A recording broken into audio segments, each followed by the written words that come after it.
અમદાવાદના કોંગ્રેસ ભવન પર બજરંગ દળના કાર્યકરો આવે છે તેવો મેસેજ મળતા જ કોંગ્રેસ ભવન પર બંદોબસ્ત ગોઠવી દેવામાં આવ્યો છે, જેમાં ઝોન 7 ડીસીપી, એસીપી, પીઆઈ સહિત મોટો પોલીસ બંદોબસ્ત કોંગ્રેસ કાર્યાલય બહાર ગોઠવી દેવામાં આવ્યો છે। ટીયર ગેસના સેલ અને હાથમાં લાકડીઓ સાથે પોલીસ બંદોબસ્ત રાખવામાં આવ્યો છે। પાલડી 4 રસ્તાથી કોંગ્રેસ કાર્યાલય તરફ આવતા જતા રસ્તા ઉપર બેરિકેડિંગ કરવામાં આવ્યું છે।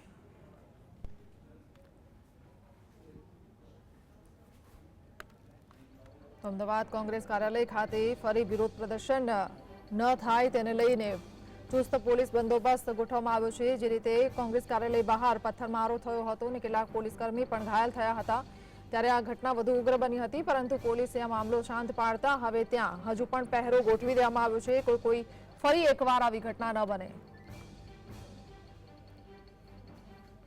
બજરંગ દળ દ્વારા કોંગ્રેસ ઓફિસનો જે વિરોધ કરવાનો છે તેને લઈને જ બજરંગ દળના નેતાઓ દ્વારા ચીમકી ઉચ્ચારવામાં આવી હતી। તેને જ લઈને પ્રદેશ પ્રમુખ શક્તિસિંહ ગોયલે પોતાની ચાલુ પ્રેસમાં કહ્યું હતું કે જે કોઈને આવું હોય વિરોધ કરવા આવવા દો।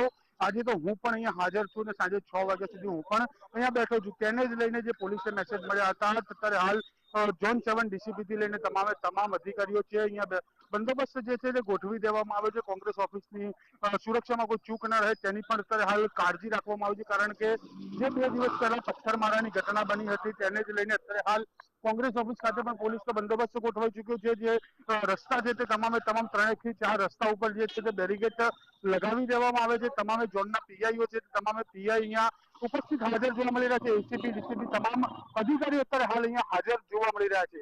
ધવલ બારોટ, જીએસટી।